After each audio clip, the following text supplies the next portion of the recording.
Hello student, जैसा कि आप जानते हैं, ठीक, आज की वीडियो में, इस वीडियो में हम बहुउद्देशीय नदी घाटी परियोजनाएं, ठीक, पर चर्चा करेंगे। बेटा आप जानते हैं, इसके नाम से ही पता चल रहा है बहुउद्देशीय। बहु का मतलब बहुत सारे, एक से अधिक, ठीक। ऐसी परियोजना, ऐसी योजना जो एक से ज्यादा उद्देश्यों को पूरा करे, उसको हम बहुउद्देशीय परियोजना के नाम से जानते हैं।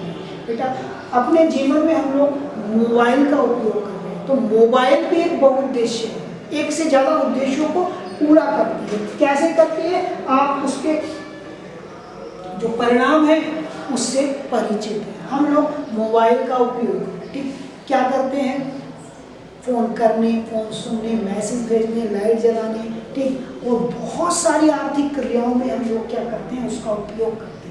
तो ऐसी वस्तु जिसका एक से ज्यादा उद्देश्यों को पूरा करने में उपयोग किया जाए, उसे हम बहुउद्देशीय कहते हैं। तो भारत में बहुउद्देशीय परियोजनाएं और समर्पित जल संसाधन प्रबंधन, भारत में ऐसी परियोजनाएं लगाई गई, ऐसी योजनाएं बनाई गई जिनके द्वारा, ठीक, हम लोग क्या करें, उसके संरक्षण और उसके प्रबंधन की ओर विशेष ध्यान दें। कैसे, यह आपको समझना है।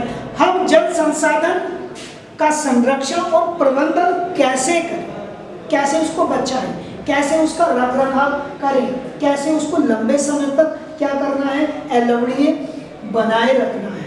तो ये आपका प्रबंधन, उसका क्या कहलाता है, प्रबंधन और संरक्षण कहलाता है। पुरातत्व वैज्ञानिक और ऐतिहासिक अभिलेख दस्तावेज बताते हैं कि हमारे प्राचीन काल से ही सिंचाई के लिए पत्थरों और मलबों से बांध, जलाशय अथवा झीलों के तटबंध और नहर जैसी उत्कृष्ट जलीय आकृतियां बनाई हैं। ठीक, पुरानी खोजों के आधार आप ये जानते हैं, यही स्पष्ट है कि भारत में बहुत पहले से ऐसे स्थलाकृतियों का निर्माण किया जा चुका था जिसका उपयोग हम मानव, ठीक, की सुरक्षा, मानव के विकास या मानव से जुड़ी क्रियाओं से उपयोग में करते थे। जैसे उन्होंने बताया कि जलीय आकृतियां बनाई जाती थी, जैसे नहर, तटबंध, बांध, जलाशय या झीलों का हम लोग आज से नहीं, बहुत पहले से निर्माण करते आए हैं।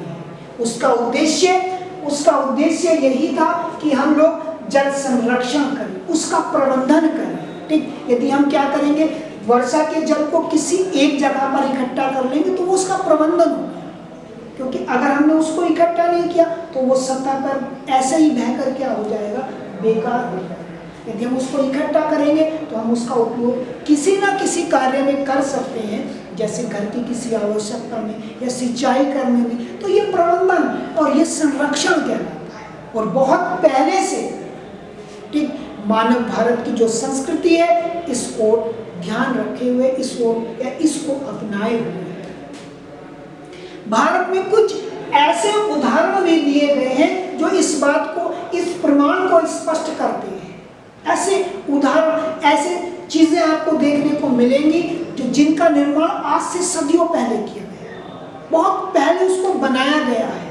ठीक, तो मानव, उस समय का मानव भी जल संसाधन के संरक्षण या प्रबंधन की ओर जागृत था। ये इस बात को बताने के लिए क्या है, काफी है। ऐसे बहुत सारे एग्जाम्पल, बहुत सारे उदाहरण आपको मिल जाएंगे। कुछ उदाहरण बेटा आपको किताब में भी स्पष्ट करके दिखाया गया है। पहला उदाहरण, ईसा के 1 शताब्दी पहले, ईसा जानते हैं, ईसा का टाइम जब से प्रभु ईसा मसीह का जन्म हुआ, उससे 1 शताब्दी पहले, ठीक, जब ईसा की शुरुआत हुई, ठीक, जब से कैलेंडर ईसा के आधार पर चलने लगा, उससे 1 शताब्दी, शताब्दी का मतलब 100 साल होता है, आप लोग जानते हैं। इलाहाबाद के नजदीक श्रृंगवेरा में गंगा नदी के बाढ़ के जल को संरक्षित करने के लिए एक उत्कृष्ट जल संग्रह तंत्र बनाया गया था। यानी ये उदाहरण आज से बहुत पहले का है। उन्होंने बताया ईसा से 1 शताब्दी पहले, आज समय चल रहा है 2020, ठीक। तो 2020 ईसा, इससे भी 1 शताब्दी पहले, 1 शताब्दी का मतलब होता है 100 साल, ठीक। तो गंगा नदी में जो बाढ़ आती थी, उस जल को संग्रहित करने के लिए, उस वर्षा जल को या उस बाढ़ के जल को संग्रहित इकट्ठा करने के लिए या उसका प्रबंधन करने के लिए, आप ऐसा मान लीजिए, या उसका संरक्षण करने के लिए इलाहाबाद के समीप एक जगह जिसका नाम श्रृंगवेरा है, उसमें एक ऐसा तंत्र विकसित किया गया था, ठीक। तो ये बहुत पहले की घटना, सदियों पहले की घटना है, और इस बात को स्पष्ट करके ये प्रमाण देती है कि भारत में बहुत पहले से मानव जो है जागृत है, वो जानता है कि जल एक दुर्लभ वस्तु है। यदि आज हमने उसका संरक्षण नहीं किया, आज हमने उसका प्रबंधन नहीं किया, तो आने वाले समय में हम लोग उसकी कमी से जूझेंगे। ऐसा प्रमाण हमको ईसा से 1 शताब्दी पहले देखने को मिलता है। अगला उदाहरण देख लीजिए, चंद्रगुप्त मौर्य, जिसने मौर्य साम्राज्य की स्थापना, नींव डाली, ठीक। तो चंद्रगुप्त मौर्य के शासन काल में बहुत बड़े पैमाने पर बांध, झील और सिंचाई तंत्रों का निर्माण किया गया, ठीक। तो चंद्रगुप्त मौर्य ने अपने शासन काल में ऐसे तंत्रों की स्थापना की थी जिससे जल का क्या होता था, संरक्षण या प्रबंधन होता था, ठीक। तो ये समय इस बात को प्रदर्शित करता है, इस बात को स्पष्ट करता है कि प्राचीन समय से भारतीय संस्कृति जल का संरक्षण या आपका प्रबंधन करने में के विषय में जागृत थी।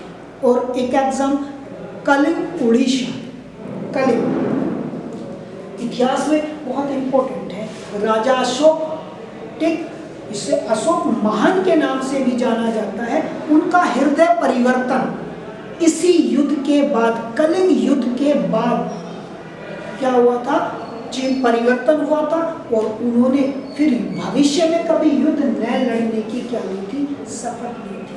तो ये कलिंग भारतीय इतिहास में एक महत्वपूर्ण जगह है, उड़ीसा राज्य में है। नागार्जुन कोंडा आंध्र प्रदेश, बेल्लूर कर्नाटक, कोल्हापुर महाराष्ट्र सिंचाई तंत्र होने के सबूत मिले हैं। आज से बहुत पहले भारत के अलग अलग स्थानों पर ऐसे प्रमाण मिले हैं कि वहाँ जल को इकट्ठा करके वहाँ उसका उपयोग सिंचाई के रूप में या सिंचाई तंत्र के रूप में किया जाता था, ठीक।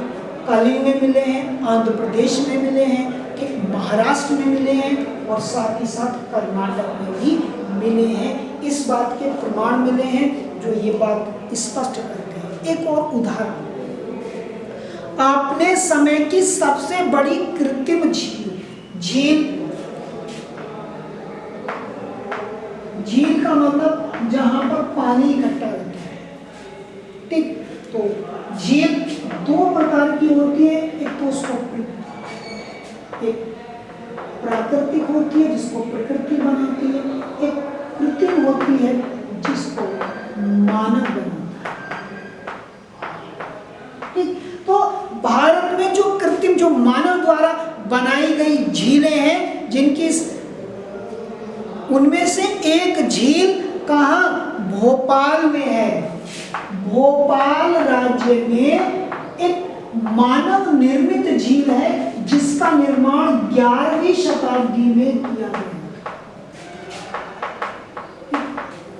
तो ये घटना 11वीं शताब्दी की है। तो 11वीं शताब्दी का मानव भी जल संरक्षण या जल प्रबंधन के विषय में जानता था, तभी तो उसने क्या किया था, उसको जो वर्षा का जल था उसको प्रबंधन करने के लिए, उसको संरक्षण करने के लिए ऐसी कुछ व्यवस्थाएं की थी।